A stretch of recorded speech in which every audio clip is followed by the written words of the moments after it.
tricked into a cult. The gang stalking, severe gang stalking. Once I officially left this cult, once they tried to get me with the dogs, once they sexually harassed me, man, all of these old women, after the dreams, after they induced all this fear and all of this stuff on me, man, I thought it was over with. This is years later. I'm getting gang stalked here and there. I'm hearing my name. They coming up to me on the train and parks. I remember one time I'm sitting in the park, and this is about a year and a half later, after the dogs, after everything. It's a year and a half later, and I'm sitting up in Magic Johnson Park. That was the park I used to go to. And I'm just reading the Bible. I have a car. I'm homeless, but I'm sleeping in my car, though, at this time. Yeah, I was homeless a lot of times, man. But this time, I was sleeping in my car. And I pull up, I get out, I'm reading the Bible. And these two brothers come. And they come right up to me. They had some fish, a whole fish dinner. They was dressed up in the suit and tie. They looked like they was Muslim, but they wasn't, because I asked them, was they from the Nation of Islam? They was like, nah. And I was like, oh, so they was asking me how I feel about certain things and how I feel about, can I keep a secret and different things like that. So I was thinking like, oh, they must be Freemasons or something like that. I denied the fish. I didn't want to eat the fish. I didn't talk bad about nothing, about nobody. It was like they came to investigate me. And before they left, the shortest one, he was like, hey, have you ever heard of Nichiren Buddhist? And we looked at each other, and he was like, hey, you should check it out one time. And then they left, and I was like, oh, look, I was wondering if they was going to try to poison me or whatever. I was even thinking that they have a tape recorder, because the questions that they was asking me was like anti-government, racist. You hear what I'm saying? Stuff that was against Muslims at the time. You know, all that World Trade Center type energy type stuff they was asking me, and I was just denying everything. I made it like I was a straight square.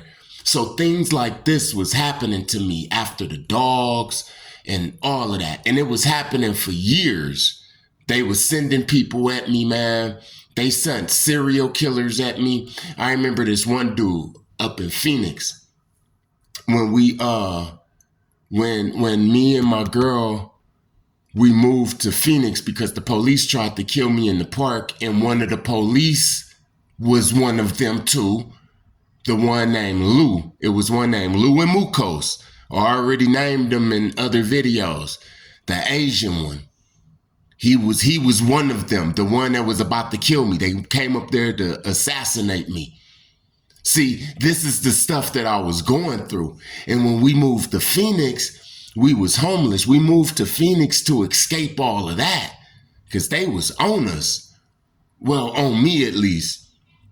We moved to Phoenix, and then it's this guy, this black guy, and being that he the only, black guy around up in Tempe, Arizona, which is, like Phoenix still, I started talking to him like, hey, what's up? And he seemed like he was a cool guy.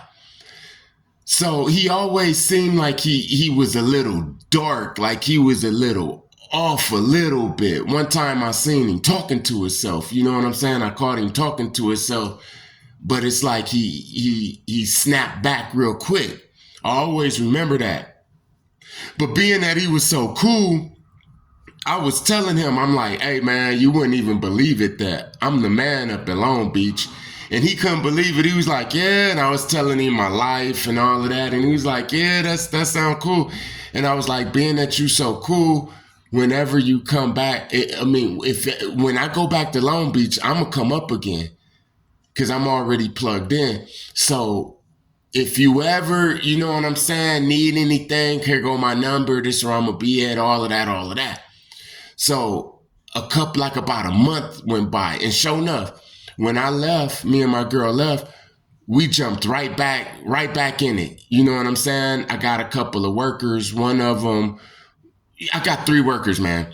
I ain't gonna say their name or nothing, but I got 3 workers, and I got some trees, and it was back to, you know what I'm saying, back to business. And one day he called, and I'm like, oh man, yeah, I'm up anyway. Yeah, come on. I got him a ticket from Phoenix to Long Beach, on the Greyhound, and he came, and it was all good, right? It was all good. Now check this out. You can do the research on this, man. It was a string of murders.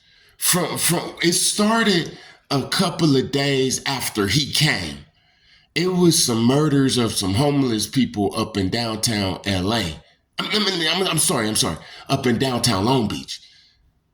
Like right in the area, like right in our neighborhood, like that. You hear what I'm saying? And these homeless people wasn't real popular ones for us, to hear the name and then be like, do some street investigation or nothing. It was just, some stragglers that got caught on a riverbed, and you know what I'm saying? I remember that this was going on around the homeless community and stuff like that it was a serial killer that just popped up, right? And at the same time, this dude who was placed in front of me, I know that now. They put people in your path, man. They put this dude in my path. He came to Long Beach. Now, these homeless people is mysteriously getting killed and stuff, man. So one day, these 2 Mexicans, they broke up out of jail. I think it was up in Lancaster or something. They broke up out the pen, and it was a manhunt. Yeah, I remember it was a Saturday, man. It was a gloomy day up in Long Beach. It looked like it was gonna rain. I never forget this day, man. And me and my girl, we already done figured out that this dude was weird. It was me and my girl, and we were staying with her moms. So I was like, hey, this dude is weird, man. I don't, as days was going on, just different stuff was happening. Like, one day I took him to Watts to my homie's house, and his house was the kickest spot. It was actually his mom's house, but everybody used to go up in there. It was a lot of Front Street Watch Crips and Grape Street Watch Crips, and a bunch of guys, non-affiliates like me. I mean, it was the spot, right? And and I brought him over there, as a homie. And when I left, he wanted to stay. So they was back there drinking and chilling. And I was like, all right, whenever you get ready, just hop on the train and come to Long Beach, and I'm going to be there. And, we all said goodbye and all of that, right? Well, when he came back, he was like, hey, why your homie moms come out and get to cussing me out? And I'm like, what? So I called a homie, and before I could even talk, he was like, hey, man, why my moms start cussing your homie out, man? She just like went crazy. And I'm like, oh no, like, and that wasn't even like her, man. It wasn't even like her. So she cussed the dude out, man. And I seen why. Like 2 days later, the dudes escaped from the jail up in Lancaster, the 2 Mexicans. And we on my porch up in Long Beach on that Saturday gloomy day. And then the conversation of the 2 dudes came up, and he was like, what would you do if you escape like that? And I was like, oh, I go to the homie house, or some stuff, whatever was popping up in my mind, right? I actually didn't know what the hell I would do. I was just talking, and I was like, what would you do? And man, when he started telling me what he was going to do, a chill ran down my spine. Now, when people tell you that a chill runs down the spine, that's true, man. He said he'd go and find an old person, like an elderly who live alone, and he said that he could do it quick. And then I went back, I linked, you know how a person look at you? Hey, you remember the movie Belly? When Method Man was up in the club and he was like, knowledge. And then old boy was like, who? That's how I did, like, who you say? I said, what? Explain. And he was like, man, I could get it quick. And then I tie him to a chair, and then I put them in the closet, and then I put duct tape around their mouth, but I won't just kill them. I just put a little hole with a straw, and I feed them that until like the manhunt is over, and then I probably just do away with them. I mean, whatever. And I said, you would do that? And when I said, would you do that? He didn't even hear me. He was just rubbing on his leg, man, and he was into it, and I seen it, man. And I got up quietly, and I told my girl and her moms, I said, hey, code red. They already knew what to do. They locked the door, and they went to go grab them things. And then I was like, hey, homie. And he broke up out of that sick daydream. And then I was like, hey, you gotta go. And then he was like, well, what you talking about? And I said, man, get your ass up and go before I blow your head off. And I let him see something. He was like, oh, man, what are you tripping on? And I said, man, get the hell out my goddamn place, man, before I kill you. And then I yelled the homie name. And then he opened up the door, and it was like two more homies, because we had apartments up in that building, but I wasn't making money. It was just dudes that I knew. And they came out, and I was like, hey man, y'all better get this dude away before I kill this fool. And then he did you know that this fool tried to unlock the door, man? I was like, you don't want to do that, man. They was about to kill that fool. So he went away. And the killings of the homeless and all of that mysteriously just stopped. These are the people who they send to me, man. You hear what I'm saying? Straight serial killers, man. Look, check this out. In the other video, I left off at the port. I was working with this one cat at the port. And then all of a sudden they changed him, and we was doing good together. And they replaced him with this little black dude with dreads, right? And he was hyper. He was straight Navy SEAL training, right? So I smelled something funny, but I couldn't put my finger on it, man. I was like, this dude, man, he smelled funny, man. So the first day he got up in there, man, he didn't want to bond. When I talk, he cut me off. You hear what I'm saying? He didn't want to stack the boxes right or load them he was just trying to make it difficult for me. And I was getting angry, right? And he seen that I was getting angry. And that nigga started breathing like, he took a couple of breaths, and then he said, hey, homie. And I'm like, what's up with you, man? And he said, hey, I was in the pen before, right? And I'm like, yeah. And we working and stuff. And he like, hey, and this fool made me mad, this big fool. He was like big like you, right? And I'm like, yeah. And then he said, so I beat that fool ass. And I'm like, whoa. And then he was like, yeah, man. And then they put me up in this room with this door, this isolation room.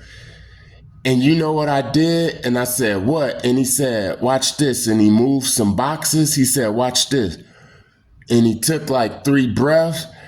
And he said, I was so mad. And he said that shit deep. And he was like, I was so mad I did this. And he started hitting on the trailer. You see those trailers across the street? that's connected to those big rigs. He started hitting that, and it started going boom, boom, boom. It started denting a little bit, and he just started going boom, boom, boom. And Marcos and them came, and he just was just hitting it like boom, boom, boom. And I was thinking like, damn. And then the supervisors and them just told him to stop because people be horse playing and wrestling. So, they wasn't tripping. They was like, just stop it. But I was thinking like, man, how am I fit to get this fool? And I'm not fit to quit my job. And I'm not fit to just let this fool be up in here punking me. Like, damn, I'm fit to have to kill this fool, man, because he ain't fit to be punking me, but this fool got a full-fledged demon up in him. You hear what I'm saying? A lot of these people, man, like a lot of MMA fighters and stuff, not all of them, but some of the greats, man, they be having them fighting demons up in them, man. It's a movie called 46 Ronin or something like that, 42 Ronin or something like that with Keanu Reeves. And man, they go up in that cave and they draw their sword and them demons tear them up, man. Yeah, that dude had that demon up in him that I be talking about that these people gonna get activated with. I seen it. And he was rocking that trailer like bam, bam, bam. And then when they came and they finally got him to stop, he calmed down and he just started laughing. And he was like, yeah, man, that's why I don't like even working with people, man. And then he was like, what would you do if somebody did you like that? And when he asked me that, I remembered the damn smell. I said, hold on, man. Are you familiar with, and I said the name of the organization. I didn't say Nichiren Buddhism. I said, hey, are you familiar with Whoop-de-Whoop? And he broke up out of that and said, what did you say? And I said, And he said, yeah, but how did you know that? Now he's a regular person now. He's not demon possessed like. You hear what I'm saying? He like, how did you know that, man? And I'm like, well, I could tell him that it was the smell and you smell just like one of them damn lady houses. But I'm finna milk this because I see how scared he is, right? So I'm like, I don't know, man. I mean, you just never know, man. And then he was like, hey, man, like, did somebody tell you that or anything? And I was like, I mean, you just never know, man. So all throughout the day, he was just trying to get me to tell him, how did I know that he was from the organization, right? He said that before I even said that, he said that he created a company, him and his friends, and it's about 8 of them, and they call it Blackwater. You know, like 2-3 days before I even met that dude, I was looking at 2020, man, with Barbara Walters. And it was about this assassin group called Blackwater. You know what I'm saying? Private contractors up in Iraq, and look up Blackwater. So I said, Blackwater like the military? And he said, exactly. And I was like, oh, this fool is an assassin. This fool is about to try to kill me up in this trailer, right? Which he was about to. And I wouldn't have been able to fight him back or anything like that because I'm trying to tell you that these demons, these people that get full-fledged demons, some of them can flip over cars, man. You hit them and you hit them and you hit them and you hit them and you hit them and they can't feel it, man. It takes 6, 7, 8 polices. You hear what I'm saying? Yes. So I knew it was going to be, a brutal beatdown. But when the Most High stepped in, he gave me the exact right words. He was like, that smell, man. So he gave up. He was like, yeah, I'm from the organization, man. And I was like, oh, I like the organization. He was like, you do? You see, when I notice somebody is on me or something and stuff like that, I just play like I'm cool with the other people. I was like, yeah, man, I was thinking of a way to, get back in the organization and stuff like that. What about you? What you doing? Which made him start opening up.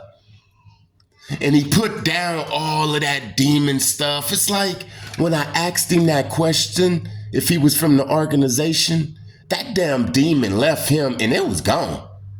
It was gone. He was back to a regular person. He was talking about his mama. His mama was sick. She was bedridden and stuff. You hear what I'm saying? He was telling me deeper and deeper stuff about the organization, stuff that I didn't even know. See, he was from the organization since he was little. He was like, hey man, when you went to the Friendship Center, did you see that big long picture on the wall with all of them kids and stuff? And I was like, yeah, because it was a big long picture up there, right? And he was like, I was the little black boy there with the bald head. And I don't remember seeing him or anything like that, but I played like I seen him so he can open up more. I was like, yeah, oh, you was the little bald-headed boy, huh? Oh, yeah, you was smiling. He was like, nah, I'm frowning. I was like, yeah, you was frowning, huh? He was like, yeah. And I was like, yeah, I seen you. So he worked with me for like 2 weeks, but this is actually only the damn first day. By lunchtime, he just telling me everything about the organization. So I was like, hey, man. And he knew people. He knew the people that I was talking about and all of that type of stuff. And we started talking about all of the sexual harassment and all of that. And I was like, hey, why do you think that they wanted to have an orgy with me? Is it just me or all dudes? He was like, man, once you get up in the organization and you a guy and they want to sacrifice you or, you know what I'm saying, do something with you other than the organization. See, with me, I feel it was going to be a sacrifice. He said that also. So when it's going to be like that, they give you an orgy so that they can take all of the energy and stuff. And plus they be up in your mind. Because before all of this witchcraft, they gotta be in your consciousness. It's like like how they say, a female never forget the first guy she fell in love with. Well, you would never forget that. That's what he was telling me. And I was like, I understand. He said with the females that's up in the organization that was in my shoes, they rape them. Well, they don't rape them like that. It's like they have an orgy, but with more guys and stuff. And I was like, whoa, he was telling me all this stuff. And I looked at his forearm and it was a demon baby, like a baby devil in a diaper, right? It was the devil as a baby with the horns, a little bald head with some horns and the tail and stuff. But he had on a diaper. And he seen me looking at it and he put his hand down and I was like, and he was like, oh, that was just a tattoo and all that. And I'm like, oh, but they say that tattoos say who you are. And he was like, nah, that ain't me and all of that type of stuff. So we worked together for a minute and he was eating out my hand because, see, he didn't know who the hell I was after I asked him that question. You hear what I'm saying? He eventually left.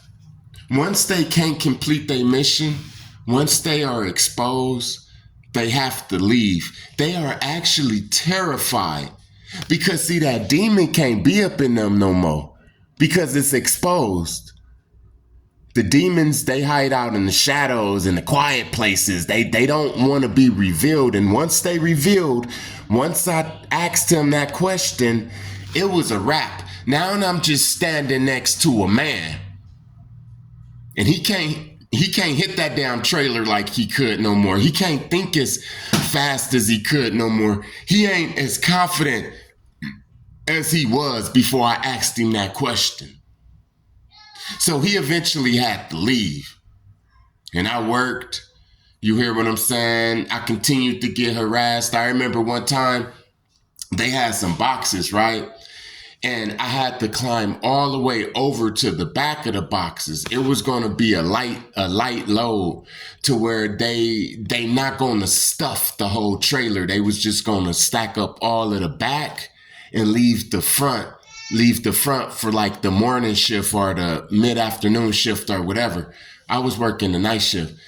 And they told me to go and climb over these boxes to go to the back of the boxes, because it was like a stack of like 3-4 boxes, rows that I had to climb over. Then I jump down, and now I'm at the back.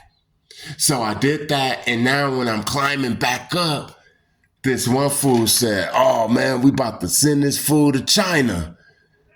And they started closing the doors of the trailer. Now, and if they lock it and put a tag on it and stuff like that, even though I be bang, bang, bang, bang, bang, they probably don't hear me. I mean, they probably do hear me, but they probably don't hear me. It won't be dangerous. They won't ship me to China or nothing like that, but it'll be a way inconvenience, a practical joke that they be playing on people that they think is suckers and stuff. And they was going to do it to me. So I was like, man, I'm going to kill all y'all niggas, because I am not playing, man. And I guess they heard it up in my voice, and they opened up that doggone trailer so damn fast. It was only me up there, man, against all of these fools. They had their gang stalkers planted inside the port, and the demonic gang stalking was hopping in and out of people, man. I remember I'm walking, it's lunchtime, and all of a sudden I hear skirt, like some tires screeching, and right by my Achilles was the forks of a forklift. And the dude got off and he was like, "Hey, amigo, sorry, it out of control, I don't know." Man, boxes, heavy boxes, man. I remember this one box fell on my head, man, and my neck felt like it was sprung for like a month. You hear what I'm saying? I didn't want to tell nobody because they would have made me go home and all of that type of stuff. But man, it was this one dude up there. His name was Eddie, and he was a Rasta, but he was from Ghana. You feel what I'm saying? He had long dreads. He used to wear the Rasta hat and all of that. And he didn't used to mess with people because I used to always think he was crazy. You hear what I'm saying? But they put us up in the trailer after old boy, the dude at the organization, got exposed. They put me and Eddie up in the trailer. And we was talking about all of this, man. And Eddie, he opened up my eyes so much to this stuff, man. So much. He was like, "Yeah, for sure, that was old boy. He came to assassinate me." He could see the spirits hopping in and out of people. He could see me. He said that I have a certain glow. He was from Ghana. You hear what I'm saying? Original from Ghana. And he was from Ghana, and then New York, and then he came to Long Beach, and he was telling me all this stuff, man. He was telling me about the reptilioids, all that. We worked for like about 2 weeks, and then Eddie just disappeared. But man, they was hitting me so hard with this gang stalking after I left this organization. I was about to give up, man. I was literally about to give up. I remember I was up in the park one time, and this is about a year and a half or 2 years before I went to the port and met Eddie and the dude from the organization and all of that. This is like about almost 2 years before, right? So I used to use different people in the phone, different people in the park phone to call my connect, and he already knew that. It was always going to be like one of them different numbers. I had like 3 numbers that I circulated from, right? Through it was in 3 different people names. And one day, this one dude who phone I was using, he was just acting weird that day, man. You know what I'm saying? Like he was kind of avoiding me, didn't want to look in my eyes and stuff like that. So it was time to use his phone because I was going to re-up. So I got the phone, his cell phone, and I put it to my ear. It was an Obama phone.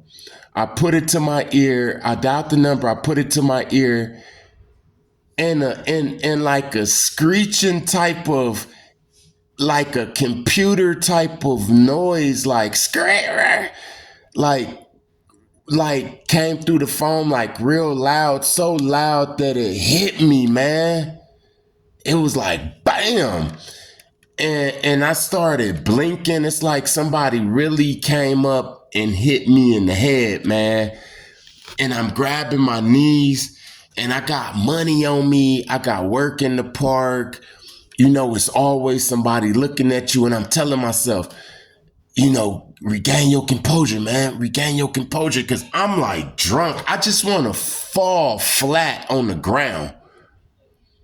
You hear what I'm saying? It was like the phone was damn near stuck to my ear. When I put it up to my ear, it didn't ring. It rung like like a loud sound, and I was like, ah. You hear what I'm saying? Hey, and then I told my boy, and he was like, yeah, they can assassinate you like that, man.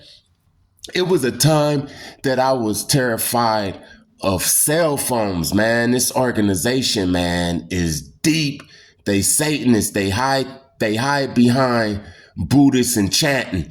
And one of the reasons that I'm not afraid to expose them right now, and I know this might sound bad, but their headquarters is up in Japan. And Japan got rocked with the earthquake and the tsunami and stuff. And I know they got hit. They not the same. They not the same how they was 20 years ago. They not the big boogeymans no more. But yes, there was a time that I was afraid. It was like fighting the devil himself, man. Listen. Real quick, the cell phone. I told my homie, and he said that's how they killed Khalid Muhammad. That's how you get an aneurysm. They was trying to give me an aneurysm through the frequencies and stuff. But listen, this got so deep, right? This is why you can't be chanting and hanging with these groups, man. I had to get this prayed up off me, man. It took a long time for this to get prayed up off me, man.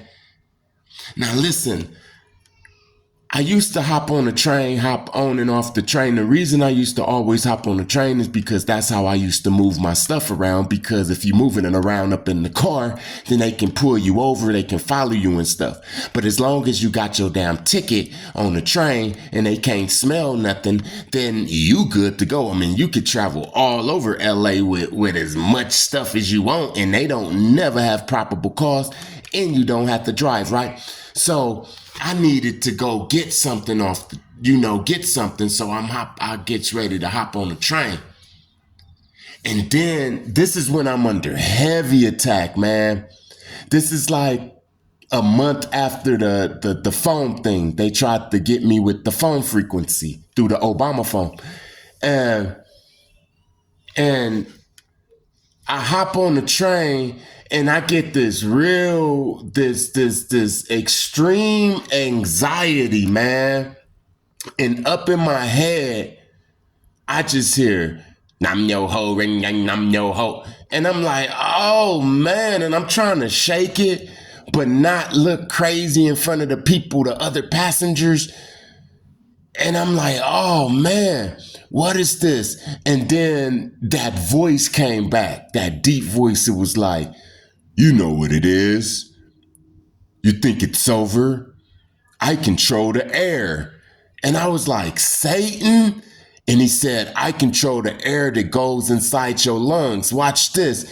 And man, for a minute, it was like my airways started closing up. And it was like, get off the train now. And I was like, oh shit. And I'm like feeling like I got asthma. And the next stop came. It was gonna be the Anaheim Street station. Man, I hopped up off that train and then I got a lot of fresh air. And then the voice was like, man, you effed up, man. I'm in everybody. And then he was like, look. And then this one dude looked at me and then he was like, look. And then I turned my head and this lady, she looked at me and I'm like, oh man, what is this? What is this, man? This is driving me crazy. I did research and I was led to the movie The Box. The Box. Remember the movie where they had a box and this one guy comes to this couple house and he have half a face because he got struck by lightning. But he have this box and he says, if you push this button, then you would get $1 million, but somebody would die. Well, that movie explains another movie, even better than that, man, even better than that. Another movie that explains what was happening to me after these witches put me in the John Wick severe gang stalking. Man, it reminds me of Denzel Washington on the movie Fallen. When that demon was just hopping that's gang stalking, right? Man, that movie is gang stalking and spiritual gang stalking, Fallen. How it just can hop in and out of people and it can talk to you through people. This blew my mind, man. It almost made me crack. That's why I give my life to the Most High, man. Because without him, I wouldn't even have no damn life. I didn't even know what to do. It was only me by myself. If anybody was dabbling in sin from my mama to my best friend, it'll hop up in them, man. It'll hop up in them. This is around the time that I got trapped up in that little box. I got trapped in the box, man. I got a video about it. It wasn't no damn dream. It was my consciousness in the damn box, man. But it felt like I had a whole body and I couldn't breathe. And it was just terrifying, man. Look, it was so terrifying. I don't even like talking about it. It had a smell, a feel, all of that. It's real, man. Listen, I was born in the projects, man. I was raised around gangbangers. I wasn't raised to believe in aliens and witches and cults that is satanic, really satanic, sacrificing cults. I wasn't raised like this, man. But now I'm like this because I've seen it with my own 2 eyes. I've smelt it. I've been there. You hear me?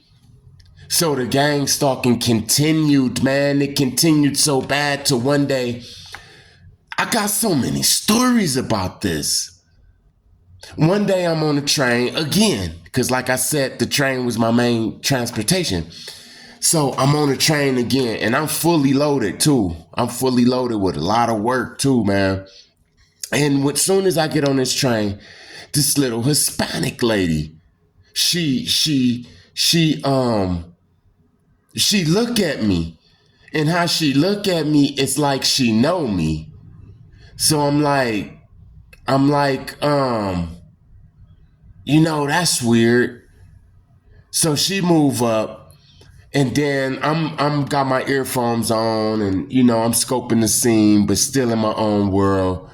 And we get close to downtown Long Beach, and then she come up out of everybody, man. She passed everybody up, and she came up to me, and she had this paper, and she opened up the paper, and she said, "Amigo, amigo," and she put the paper in my face, right? And I back like, whoa. And then she was shaking the paper like, "Here, where this address at?" Like she had like people that shake. You feel me? Like she had that, and she was like, and she put it was like in real small letters, so I had to lean up to it and look at it. And I was like, "Oh yeah, that place is, you do a right and a left and all that." I gave her directions, and she was like, "All right." So about like 3 minutes to 5 minutes later, my stop was, like the next stop. Like 3 to 5 minutes later, I just felt weird, man. And then that voice came back. It was like, "Put your bag down." And I was like, "Why put my bag down? I got all my work." It was like, "Put your bag down." And I was like, "Okay." But then I pick it back up, right? And I'm like, "What the hell is wrong with me, man? I'm about to go run into traffic on a red light." And I'm like, "Oh my God, well, am I about to commit suicide?" It was like, walk up in the store and just get some alcohol and just bust it on the ground. And I was like, "Why would I do that?" But I was walking to the store to do it. And I had to fight it. The first time in my life I had to fight it. I literally had to put my damn bag tight around my hands and jog home and get my girl, man, and hug her and say, "I don't know what's happening to me, but whatever happened to me, do not let them take me to the mental institution, because I'm going to die. Something happened to me." And I had to get naked, man. I had to hop up in the tub. It wanted me to go up in the tub, man, and just go in and go to sleep and drown myself, man. This is some of the heaviest witchcraft that I ever been up under. And God is my witness. God can judge me right now. And if any of these stories is fake, man, I don't believe in that, man. I believe that you will curse yourself. I got too many kids. I need to be here. I need to be healthy, man. This is a time of judgment. I ain't got time to be lying on this. I'm telling you this so you can be careful out there, man. You hear what I'm saying? This was the heaviest form of witchcraft. I cried on the inside, and I couldn't cry on the outside because it told me not to cry, man. So I'm trapped inside my body, like, kind of thing. And we praying and pleading the blood of Jesus and the blood of Jesus, man, and praying, man. And I want to get up and I want to start fighting her, and I want to just run out. I want to run out in the street naked. I just needed to run out naked all throughout Long Beach. You hear what I'm saying? So as we started praying and all of that, and I called my moms, and my moms is praying, and we really praying, and that small voice came in my head, and it said, "Don't do nothing but fast and pray and keep your clothes off." Now, we already had another apartment down. I was renting out another one for my family, but this one was my spot. It said, "Throw away all your weed, man. Pour out the alcohol, all of the tobacco, all of the pork out the refrigerator, all of those witchcraft books." I had the Goetia, I had Aleister Crowley, I had all of those books. You don't even want to even know what type of books I done had. And I got rid of all of them, man. And it started going away. It started going away, man. That regular voice that I hear now today, it started getting louder. And that other voice started just going away. And I just started feeling so happy, man. And I started pleading the blood of Jesus. And then it went away. And then it's like I finally could breathe. So when I'm telling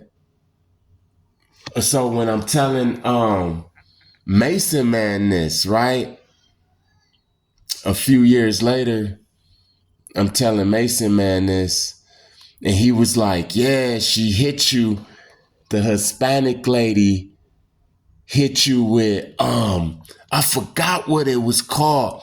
But okay, you can go on YouTube and you can find this video called The World's Deadliest Drug on Vice TV. It's called The World's Deadliest Drug. I think it's called like Moringa or something like that. Devil's breath. Now, when these people give the unlucky victim this devil's breath, it comes from a tree, a flower, and they grind it up into a powder and they put it on people and stuff like that up in Colombia. And when they give you this drug, it takes away your will, your free will, to where you will still be, alert, and you will still be able to, talk to people and different things like that. But whatever they tell you, you would do it. Like these one females, they gave this one guy some of it, and they was like, yeah, let's go up to your room. And he took him to the room, and he gave him all his money, all his jewelry, the TV, and all of that. And when he woke up in the morning and he asked the person at the desk, why did they allow him to give these girls all his stuff? The people at the desk was like, because you told us to. You was alert.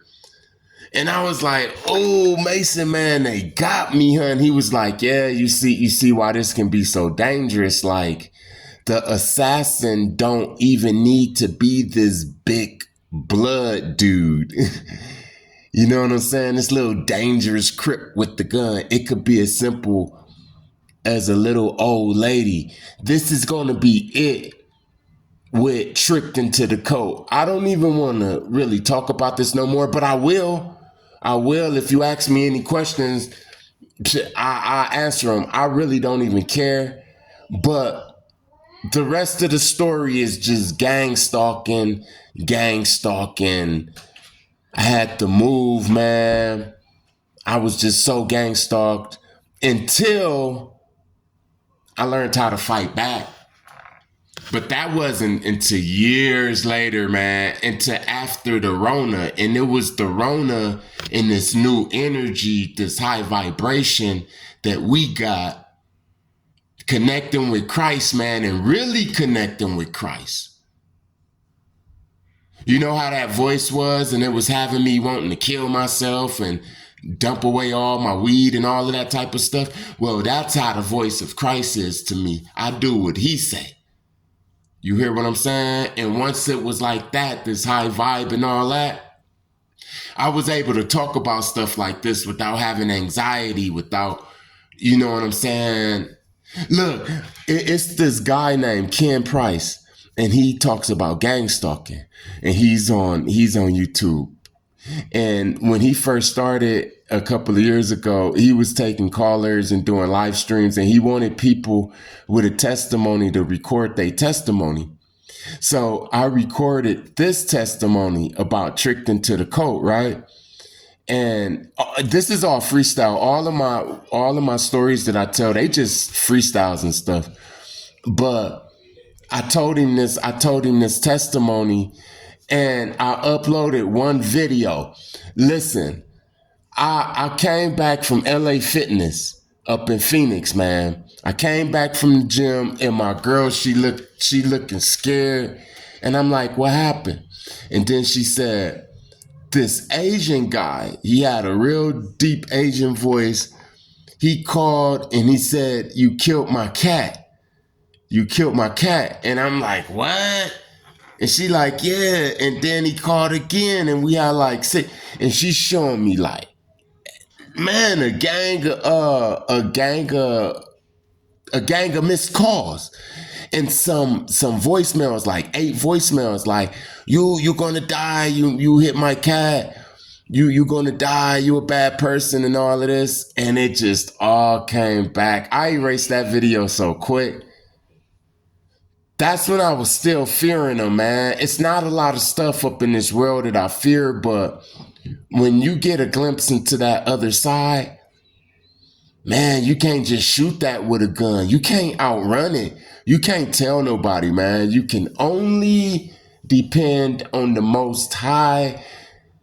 I hope y'all got something out of this story, man. I hope you got something